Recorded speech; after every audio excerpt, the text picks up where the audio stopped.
Monday, May 30th, 2022 marked the 3-year anniversary of Chainlink's launch on the Ethereum mainnet. In 3 years, Chainlink has grown to a $3 billion market capitalization, but has had as much as a $21.8 billion market capitalization when it peaked in May of 2021. In this video, I'm going to break down what Chainlink is and why it has emerged as an integral part of Web3. If you learned something from this video, be sure to leave us a like and consider subscribing to keep up with everything that matters in crypto. Now, without much further ado, let's go ahead and dive right on into it. Before we get too far into Chainlink, let's start off by reviewing the concept of the smart contract. A smart contract is a computer program that contains the terms of an agreement that can automatically execute computational events that affect the agreement's parties. A simple example of this could be a simple loan agreement of 1 Ethereum that can increase the interest rate if payments are not made on time.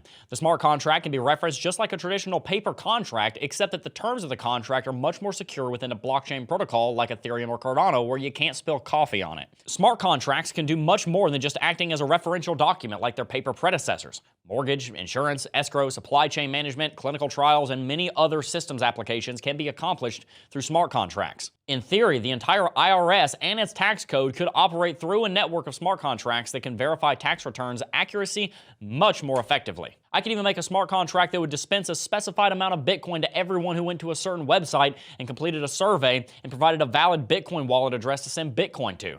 Tell me in the comments if you think that's a good idea. But the point is, the possibilities are endless with smart contract technology. The problem is that these contracts are secure and effective because they are stored in the blockchain.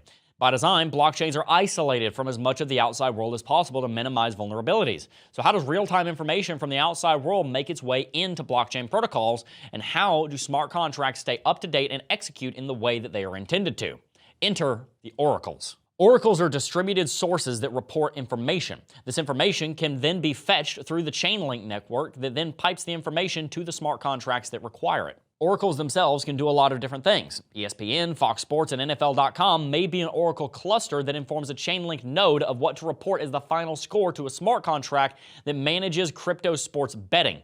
Coinbase, FTX, and Kraken may be an Oracle cluster that reports live ETH prices and volume data on their exchanges that then gets fetched by Chainlink and is piped into a smart contract that is then set to buy more Ethereum when it reaches a certain price. Hopefully by now you realize just how important oracles are to Web3. Without oracle applications, blockchains would be locked out of reality and would not serve the function that they were designed for. Chainlink is far and away the most popular and most heavily used oracle network operating today. Other oracle networks that have significance include UMA, also on Ethereum, ranked at 141. WinkLink on the Tron network, which is ranked 167, and Band Protocol ranked at 369 on CoinMarketCap.com.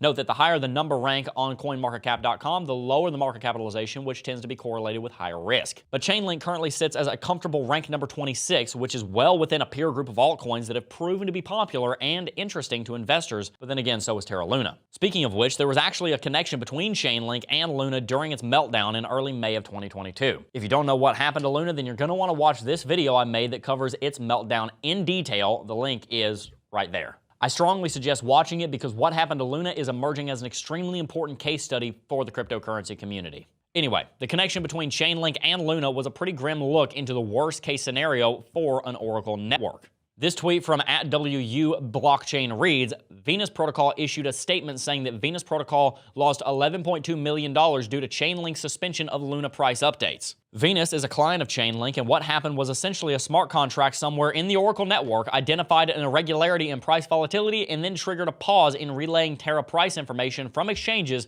to Venus's platform. When the pause occurred, the price of Luna did not change, and orders for Luna were filling at a higher price than on other exchanges. This price difference is what led to the $11.2 million loss Venus experienced. Of course, Chainlink has learned from this lapse in service and implemented changes to prevent it in the future, but the occurrence serves as an example of how integral oracle networks are to not just platforms like Venus, but to all of Web3. If blockchains don't get the right information, and this is the important part, then it doesn't matter how secure they are, because they can fail in a different way. Criticism of Chainlink has grown since the events, but the alternatives to Chainlink all function the same way. Through this failure, the Web3 community learned the importance of the multi-signature system underpinning Oracle networks.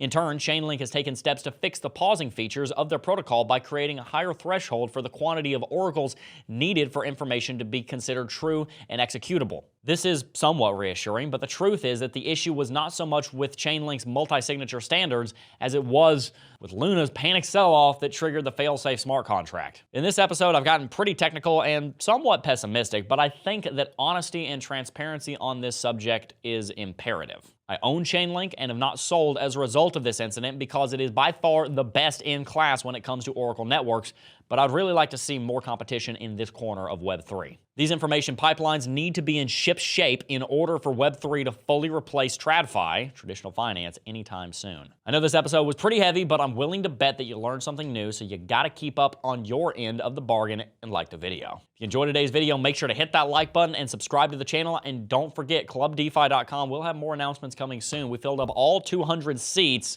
before the deadline was up during open registration. Make sure to tune in to Coffee and Crypto live at 10 a.m. Eastern every single weekday. Before I go, though, I do just first want to thank each and every single last one of you for watching, as always, and I will see you guys in the next video. Peace. Whoa there, partner! You watched the whole video. Good on you. Now what you can do to make me even happier is go ahead and hit that like button, hit that subscribe button, bing that notification bell, and let me know what you think in the comments down below. Thank you for watching.